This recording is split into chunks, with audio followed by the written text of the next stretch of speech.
The Tesla Model 3 Standard Range Plus 2021 edition.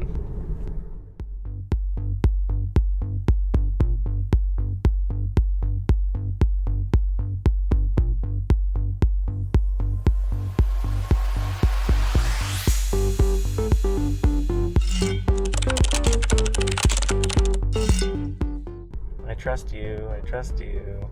The bespoke interior resembles a better future for us all. Solid black really makes this car sophisticated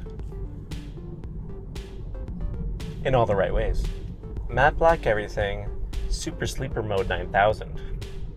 But the white multicoat is a very nice affordable option. Black used to actually be the free color, but they switched it to white later when they somewhat announced the 2021 edition. The smooth front end meets the estranged, meticulous detail of aerodynamics and a very vicious presence when you walk up to it. The front LED lights almost look a little cute, but vicious at the same time.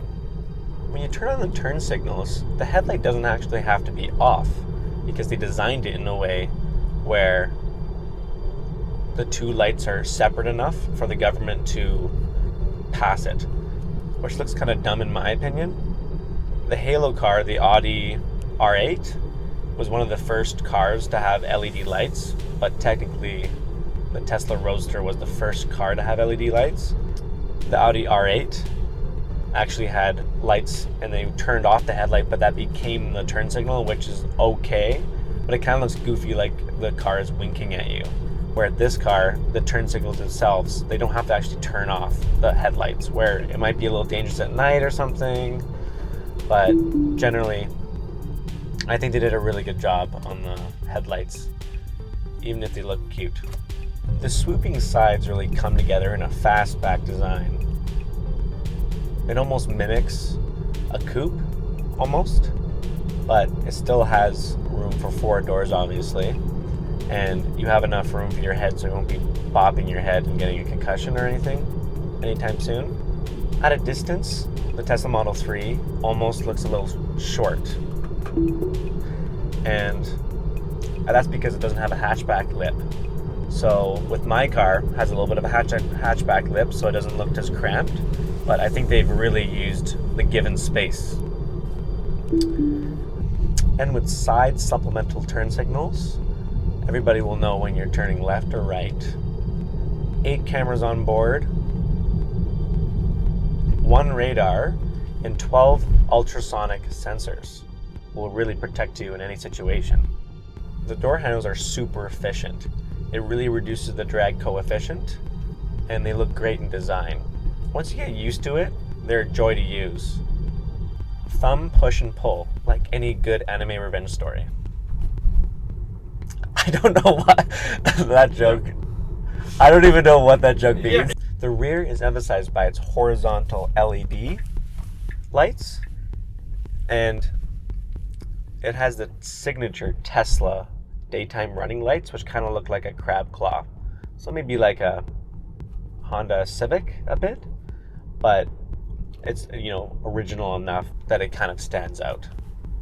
The shimmering rainbow full glass roof extends from the front to back. It has 3 pieces and they all kind of line up. So if you do get a crack in the windshield, unfortunate, you can just replace the front one and you won't have to replace the whole midsection or rear. The Model Y does have a full glass, so it doesn't have a middle bar there, but I think the top, unless you're going to Alberta and it's hailing, I don't think you'll be having to replace that anytime soon, though. The Model 3 has an unmistakable view from all angles. It also has these big hips, which can emphasize a lot of things. Big hips, big childbearing hips, but I still think it looks strong and daring. The wheels emphasize a willingness to save the environment. You get about 10% more efficient wheels with the Aero wheels. Those are 18 inches. When you do take them off though, you'll find a very sporty rim underneath, and you won't be really disappointed with them, because a lot of people, I think, upgrade to the 19-inch sport rims for an extra $2,200 or an extra $2,000, and they've never taken off the aero rims, so they think that that's the default rim, and they'll be spending an extra $2,000 when you could have just gotten black for $1,000 and maybe heated rear seats for $400. And the 19-inch sport rims look really nice in their own regard, but with 19 inches, you're going to be having a much stiffer ride. The design screams Mars space ready, and we all know when that's happening. 2030. Make the date, set the date, wait for the date, because Elon's going to space. Franz von Hausen really did an amazing job on this design, or all designs for Tesla. It's going to be future-proof for a very long time. The interior screams Tardis, because this car is really roomy on the inside when it looks a little small on the outside, but in a good way. Mostly due to the all-glass roof, where it can fit anyone from 6'2" to 5'10", or anyone else in the middle. They made some really smart design decisions here. It's a very welcoming interior with a back to the future style, because electric cars actually came out in the late 1800s, and somehow fossil fuels took over because you can make money. And people thought electric cars were more of a girl car because you need to have the sound of the engine, a little more manlier, but people never knew 100 years could ruin the world. See, there's two types of people. Like the beginning where hybrids are like, people are like pussies or whatever. Yeah. And then people, Tesla come out, you're like, oh, you're like cool as shit.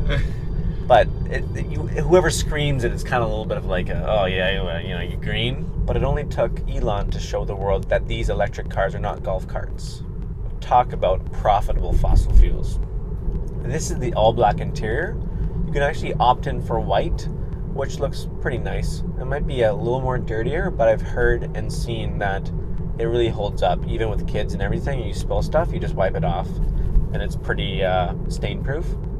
But this whole back interior is like a vegan leather or maybe a pleather, and they make all their seats in-house, which is really rare for an automobile company actually. They make most of it in-house. The batteries are from Panasonic. The autopilot doesn't know what to do sometimes, but safe. These seats are very comfy for road trips, and I've sat in the back for a 2-hour stint, and I haven't felt any seat fatigue much. Oh, Model Y. And I find like if you, as a car company, can make your own seats, you can really update them whenever, and you don't have to rely on supply chains and everyone to kind of build a perfect seat for you. And you can just update it whenever. And they've updated these seats quite a few times. The cabin is very minimalistic. They actually display the speed in the top left of the screen, so it's a tad different than the normal everyday man, than the normal everyday driver. They actually have a smaller steering wheel at the front here, and it's actually quite nice. I almost prefer a smaller steering wheel because it actually makes for a better turning radius and overall better handling of the car, because this car is very safe, as I'll mention a few times in the video. They actually have a very smooth headliner, which really emphasizes like a very high quality surface around the whole entire car. And after driving for 3 days, you kind of almost feel accustomed to it in a weird way. They used to actually have Alcantara all across the whole roof, but they took that out to be a little more durable. If someone is blending a smoothie in the back and it pops and explodes, maybe you could wipe that off a little easier. Oh god. Now, I never even wrote this in my script, but a lot of people complain because there's no heads-up display.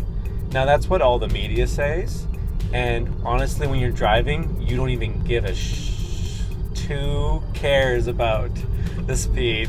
And I'll tell you right now, where would this heads-up display be? I ride the steering wheel so high up that it feels like a truck. You have it right where the vents are? where it interrupts the whole design.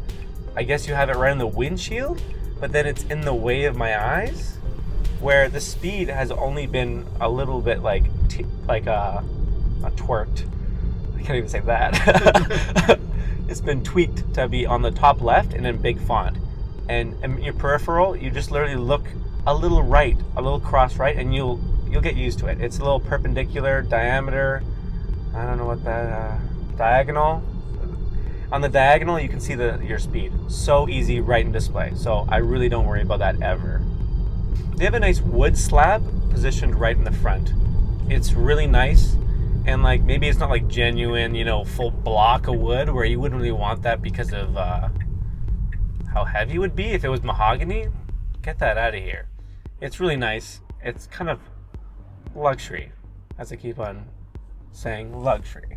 All around the whole cabin you find soft touch materials. There's really no hard spots in the car generally where you'll see or touch right firsthand, but maybe around the bottom, you might see around the speaker, could be a little bit plastic, but that's just because of durability. Alcantara is on the left, and that's super nice because your actual like hairy arm can touch that, and you can be almost massaged by the doors. And inside the cabin, there's a big strip of air that can just blow in your face. No pun intended. Yeah, massaging to blowing it. In that order. So the front console actually includes a wireless charger. 2 wireless chargers to count. You can charge up your phone.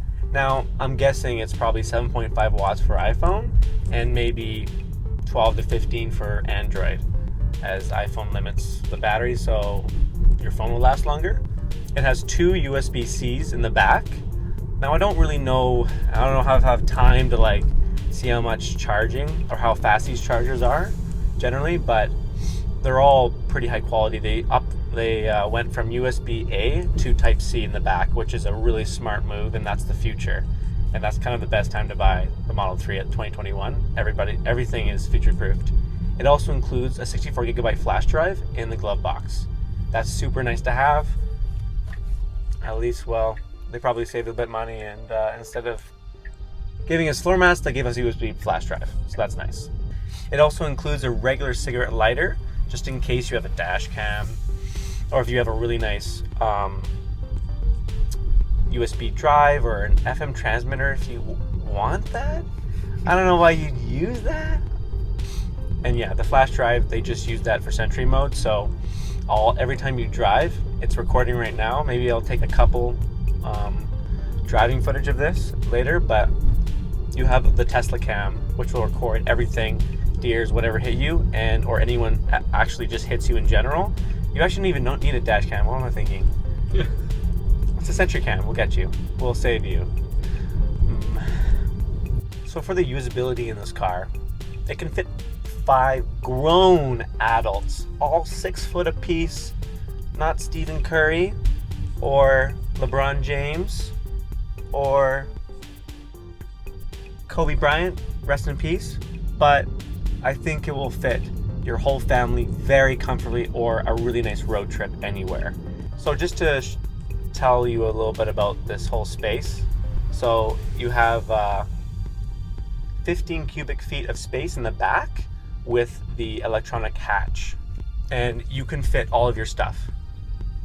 I've fit all of my gear in the front, so in the front trunk it has even more space, so it feels like an SUV without the fuel mileage loss, and that's super nice to have.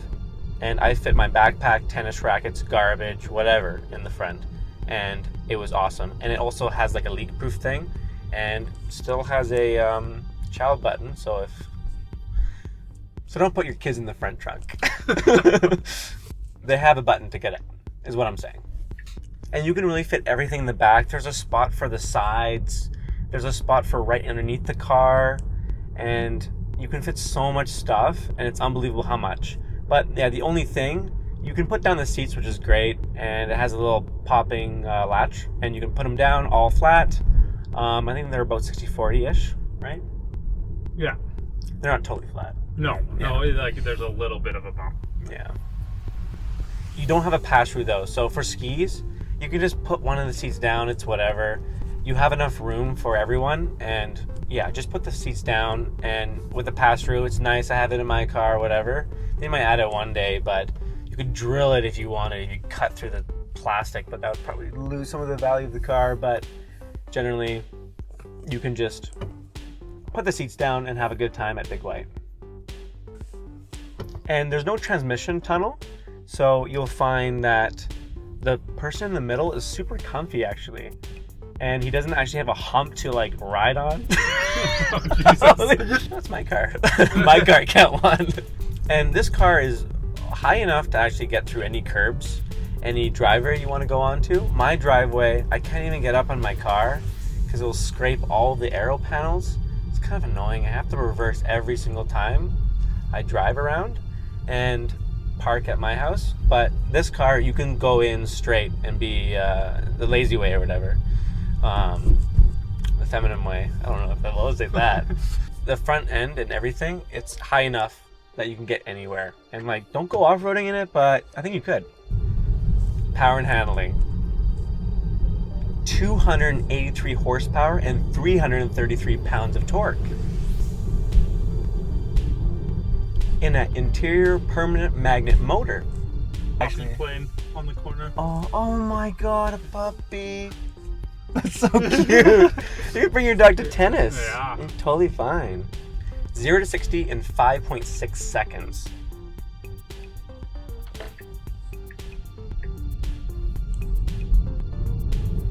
And with a top speed of 225 kilometers an hour. So it's rear-wheel drive, and normally that would be an issue where in the old Camaros of the 70s and the Dodge Chargers, as fun as they are, especially the 1967 Fox and the 1967 Mustang, as fun as they are, the rear-wheel drive is super unsafe. But this, what they do with the electronics is insane. You wouldn't even believe like what they can do with rear-wheel drive is nothing compared to what the 60s was. And they'll say like front-wheel drive is a little bit better, but rear-wheel drive is very nice. And if you step up to the long range and performance, you get the all-wheel drive, which has the induction motor at front, as well as the interior permanent magnet in the back motor. And all these are rated for 1 million miles. And you can really feel the acceleration in this car, and it never really gets old. You'll have a smile on your face, butterflies in your stomach, all around good time. And the comfort and steering in this car is really nice. I actually set it back to sport mode because I really enjoy how firm it feels. And the comfort is just a little too easy for me to turn. I think it feels like a Grand Caravan of the 80s. And the standard is a run-of-the-mill, old-school way of driving.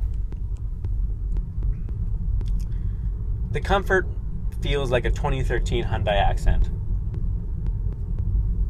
Ooh. Oh, I thought those puppies, but they're still little nuggets. They're portable sized. The batteries give it a very low center of gravity.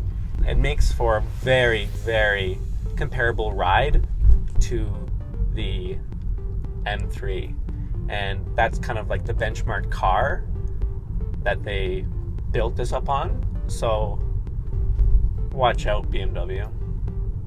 You can buy full self-driving for about $10,000. Subscription is coming very soon, but I'll tell you right now that I think the subscription model will be worth it, and it might be about $500, but probably more closer to $200, but hopefully $100 a month, and I think that will be worth it. I almost sounded Jamaican. I think that will be worth it. Oh, that's English, actually. Okay, I get those confused sometimes. My mom's English. Oh god.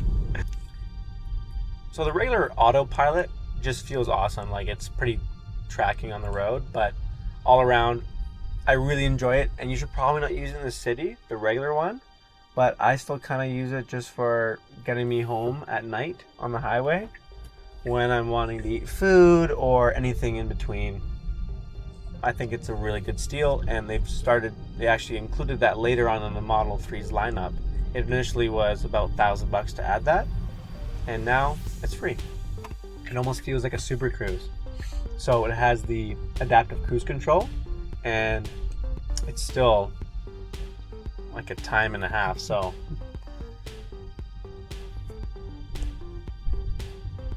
and you can't really go over 10 over the speed limit, but you know, it's for safety. Maybe you can go 130 on a 120 highway, but I don't think autopilot will ever go faster than that. And it does scan every speed limit sign, so you can't really fake it or trick it. It displays everything in this screen here, so even the stop signs, the road markings, bicycle lanes, people biking, everything. So it's really comprehensive and super safe. And yeah, if you don't want to hit anyone, it will stop for them and it will beep at you with this beep here, and you'll prevent a car accident with that, and it will save you in the long run.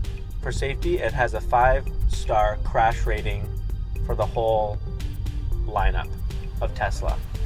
This thing can't even roll over. It's impossible. You can't do it.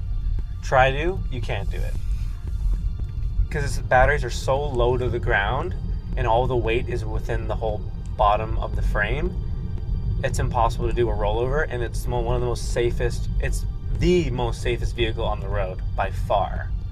And with the lights, automatic emergency braking, it can even detect if there's anyone going to be hitting you off of the side, and you can just be like, nah, Tesla will take over. Don't trust it fully, but sometimes it might see a bag in the road and it might think it's like a rabbit, but I don't know.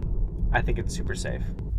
It's really like a halo bubble always protecting you, and I think Mercedes or BMW has this like ring around whenever you're trying to drive, and you know, that's like maybe comparable, but I think Tesla's really stepped it up in the safety department, and they're really coming after these legacy automobile manufacturers, so watch out. So for the mechanical, with rear-wheel drive, it's a very capable machine. It has a 54 kilowatt battery, which is really plenty, and it has a 423 kilometer range, which actually surprisingly still increases to this day because Tesla just adds updates and improves the battery chemistry or something. Yeah, it improves the efficiency, because it used to be like 370 or something, and they just added an update and it fixed that. And also the top speed is also increased over time too, and how fast it goes. Because I think it was maybe a 6-second car. Yeah, it just got faster and faster. When I first bought it, the update made it like dropped, I don't know, like 0.2 seconds off. Which is not nothing, but I don't know if you're able to feel it, but it's still like there. And it includes a interior permanent magnet motor, a synchronous machine puppy in the rear, and an induction motor in the front, and that's on the long range and performance though. But that's all-wheel drive. Rear-wheel drive will get you anywhere in the snow or anything. I think it's very capable. And a mechanical trunk to boot. And the puppy. Oh, that's the one. Holy. Oh, that's. This is our third time recording this, and it failed 2 times. And I've had to wear the same shirt for 3 days in a row. At this point, almost. So, we're back in business. Creature comforts. 3rd time's a charm. Yes. So for creature comforts, we've got little tiny scrollable knobs that are actually updated for 2021. They added little like steel knobs where originally I think it was plastic. So they feel a bit better, click a bit smoother, and they're cold to the touch. So you can change the volume on the left side, and you can change the distance of your car on the right side, where you can also skip tracks, you can change what source you're playing or anything like that, and it all pops up depending on what you need.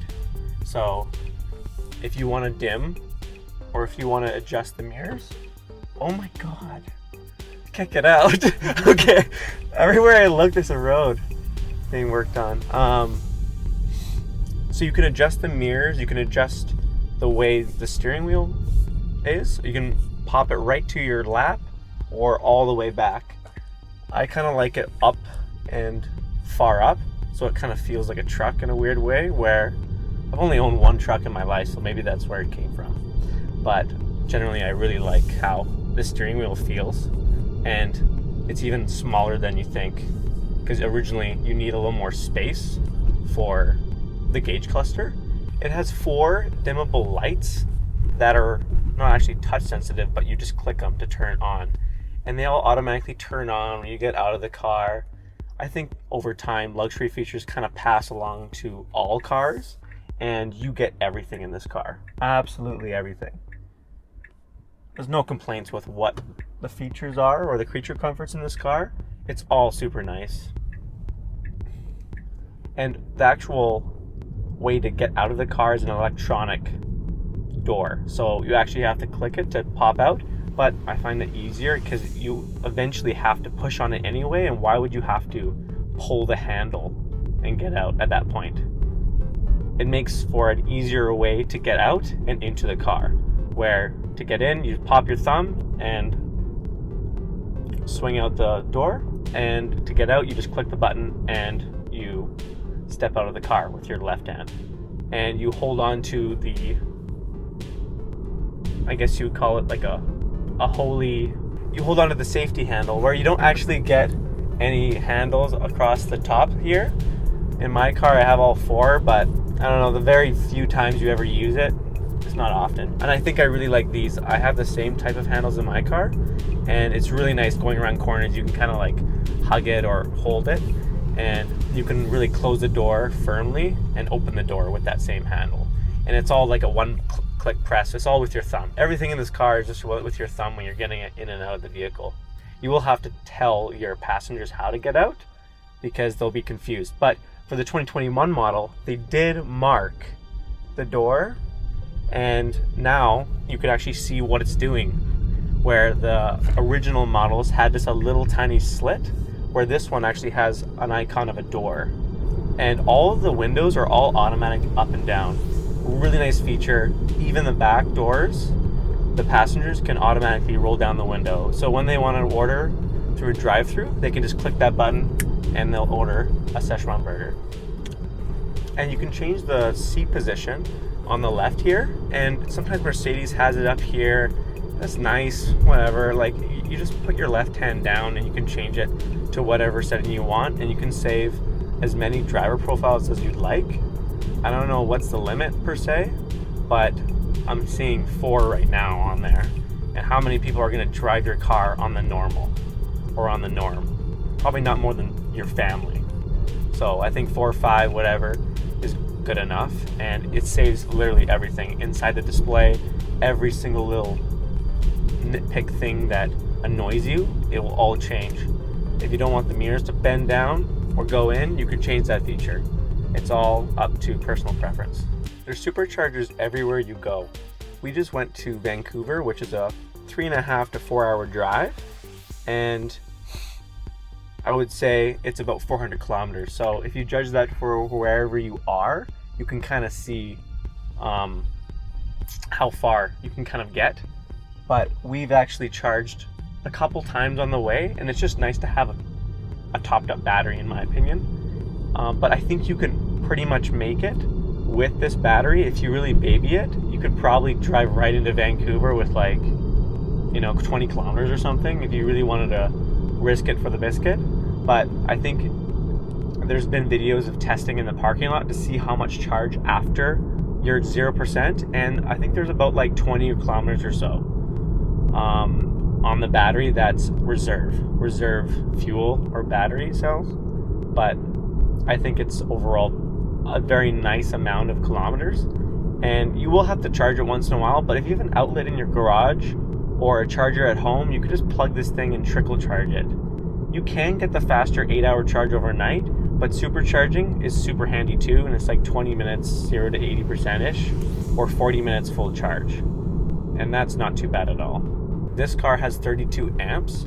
You do get 48 amps on the long range and performance models, and also the mid-range model, which they don't sell anymore, but 32 amps is plenty, and I think is rated for the V3 whenever those superchargers come out and are more abundant. And right now you can drive all across Canada. You can go from Vancouver all the way onto Ontario and back, and you know, you might even like expect to pay like maybe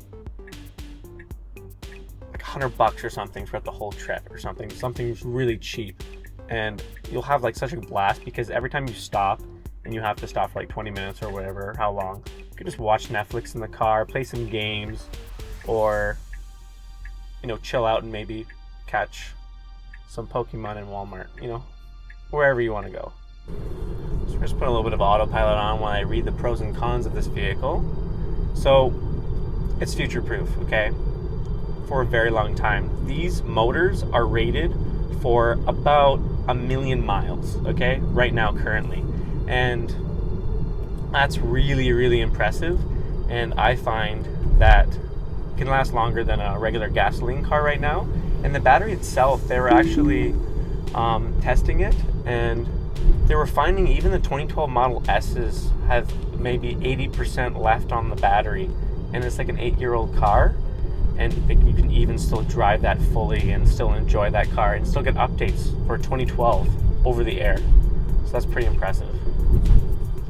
So if that says something about dedication, I don't know what is. And it has a luxury trim in every model. They put every single high-end feature in every single model, so you'll never miss out on anything hardware related, and except for the extra dual motor, which you can get faster speeds and all, obviously. But generally, with the connectivity options, like that will cost you about $10 a month or something. After you run out of the year trial, you get about 1 year free for the LTE, Spotify, and you can have satellite and live traffic in your maps. And that's like super nice, right? I think you don't even need that, where the maps are still free and it'll still navigate for you. And you can hook up your Spotify phone, you can hook up your Bluetooth and play all of your songs if you want. So that's really nice. But you get the luxury premium features, I guess, on the higher trims, but you don't really miss out on anything on this. All the seats are the same, and I think they did have cloth on the first year there, but I think it's brilliant. It's still a very nice interior to be in. And yeah, another pro there is the superchargers are pretty insane. You can get anywhere with 200,000 superchargers and 20,000 stations, so you'll never get stranded. And this also has a very quick 0 to 60. It's so screaming quick. You feel it every single time, and I don't think you'll ever get bored of that. You can really trust that you can get into a merge whenever you want, or if you need to sway away or dodge a deer or something like that, it will, you know, stop anyway for you because it will automatically stop, or, you know, emergency stop. But I think it's still pretty sweet where you can just get anywhere, and it's super confidence inspiring. It's really like a jet engine. And Elon is the coolest. Support his dream to make humans multiplanetary. For the cons of the vehicle, there's no blind spot indicators. My car has little triangles in the mirrors, and you can kind of see if there's a car there or not, which is nice to have, but I guess you don't really need it when it tells you on the screen and stuff. And you can see all the cars that come in, and it's probably not needed, but it would be nice if a little indicator, a little light or something. But I guess they don't really want to distract you to a certain extent, so it kind of makes sense. But you know, this car has everything, but sometimes it's like so minimalistic to almost to a fault, but I get where they're coming from. And they don't include floor mats in the Standard Range Plus, which is really funny, but they still include like a 64 gigabyte flash drive, which is really funny. I guess floor mats are expensive, but you're gonna be stripping out the regular ones anyway, the rug ones, and just get like nice plastic, durable, all winter ones, and just ride those out all year round. I do that with my car. I took out my rug ones, and they're like brand new still. And you can option some things like the better speakers, where I think for 2021 they did add better sound, and in the long range or in this performance you do get the bass. You do get the big bass in the back and extra speakers for immersive listening, but you do get surround sound and all in the Standard Range Plus, and it still sounds amazing. and you get tweeters all around. But I do know in the beginning some of the tweeters didn't work, or you can't even opt for a sub. I think that would be nice to just put that in the app if you wanted to repair and do a quick, like, you wanted nice speakers and you want to listen to some nice country, then you can just do that. And they only include one paint color for free, and that's fine and dandy if you love white, but if you want black, you're gonna have to pay $1,000, and this guy did. And for the free one, you do get a multi-coat pearl white, and you can only get the other multi-coat on the red version. And multi-coat is better overall for like paint protection and stuff, but I guess you could still put that on the black one if you want a clear coat. But in my opinion, black is the nicest, other than maybe red, but the white is nice for anyone frugal out there. So funny enough, this actually came up recently with Apple. So their new M1 chips in their new MacBooks are, funny enough, bogging down the computer over time, and they write so much to the SSD where you can actually expect sometimes heavy users terabytes data written on them can be 1,500 terabytes, and they're finding that you can reach that at 6 months. Doesn't mean that the actual SSD will break or anything, but even just like a casual user might find they might reach that number at 2 years. And it might be the same with Tesla. They log so much in this car, it's insane. So I think over time, you might have to replace the SSD maybe. I don't know. I think it will be covered under warranty, but SSDs only last for so long, right? So the amount of logs that kind of like they log every second is insane. And they've had issues in the earlier models. I think they might have fixed that with the new FSD computer, but it's something just to look out for and to check that they fixed it. And, people on Reddit and any forum can kind of tell you if they have or not, and there are ways to fix that. But just to note, that is one of the cons. There are no buttons to control anything, which is sort of a con, but I guess you don't really need to touch any button other than your lights and maybe your hazard light button. But there are like no buttons other than the scroll wheels and a couple buttons to park and stuff. But generally you'll find like you're not going to be needing to click any buttons because you're just going to be driving and enjoying the road. And if you put your AC to automatic and kind of slide your temp down, you'll put the fan speed down and you don't have to mess with it too much. And the auto wipers are only so good, but I think they'll still get the job done. And auto lights and stuff like that, it'll all kind of work for you rather than against you. So some of my thoughts for this vehicle. The Tesla Model 3 is, I think, the most important car of the century. I think starting from the Model T back in the 1915 or so, that was a very revolutionary car, and even to this day people still talk about it, and Ford is still around. Now Tesla comes in 2008 or so, or 2007, they produced the Roadster, and they changed everyone's minds from thinking the actual Golf electric carts are like just slow and kind of like, hard to control and handle. And I think Tesla just disproved everyone and proved to everyone that people love electric cars. And when the EV won, they discontinued that and they only leased that thing. I think it was really unfortunate for GMC to pull out of the whole EV market in 1999 when the gasoline market really had a stranglehold. Ooh, a Tesla Model Y with a roof rack. Had a really stranglehold of the market, and at that point they couldn't really do much, and the gasoline companies fought against EV1, and people loved that car for how fast it was and just whisper quiet. Even though it had like GM kind of like cheaper materials back in the day, people still love that car. And I think with the Model 3, that is that car for 2021 for this car and onward. Tesla is gonna make it to Mars, I think.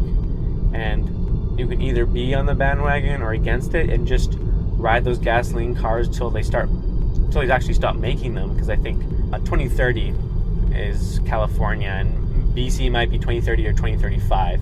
So I think you'll be hard pressed to try to find an electric car or to find a gasoline car. Electric cars will be abundant soon, but they still have to figure out the electric problem where the batteries are really hard to make, and they have to have enough gigafactories. They only have about 4 right now in America, and they have about over 100 in China. So they're really far ahead of that game, but it's not really about how many, it's about how you produce them. And the way they're going to be producing the Model 2 coming out in a few years or so is going to really strategize and make these batteries super efficient and super cheap to make, so they can be able to put them in all electric cars, because everyone's kind of scouring and trying to get Panasonic or wherever to make these batteries, but they only have so many rare earth metals, and you'll be pretty much hard pressed to find that kind of stuff. So they're trying to go to silicon and stuff instead of rare earth metals. For something like the Model S 2012, they're still updating that to this day, and they're actually updating older models up to a newer FSD computer or whatever you want.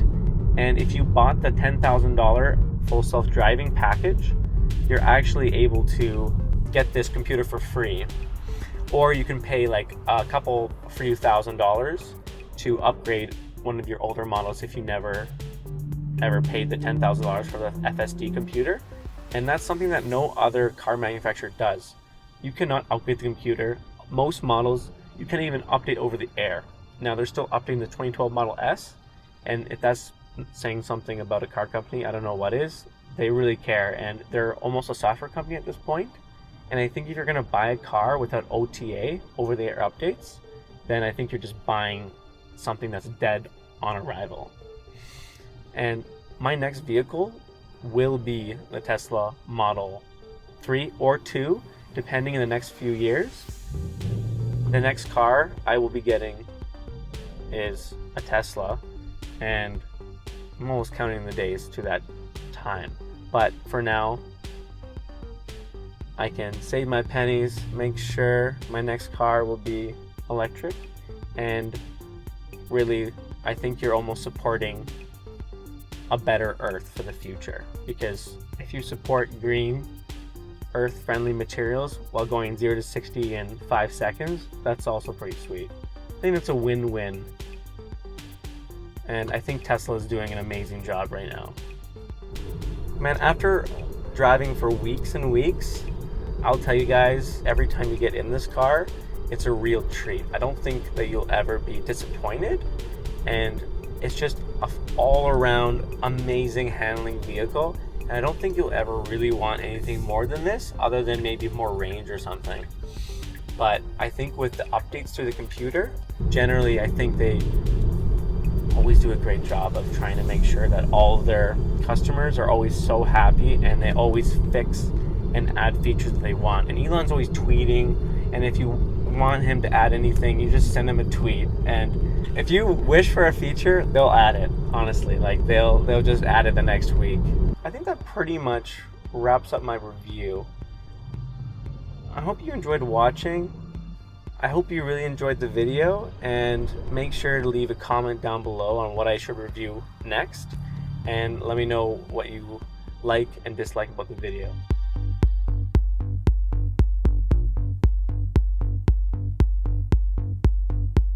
Thanks for watching, and I'll see you next video as I see the most god-awful diesel truck just smash on that gasoline pedal or diesel pedal as black smoke fills the air. I don't know if that's an ending or what, but my God, if my name isn't Mark Johnson, then I don't know what is. I read that off of a real estate site.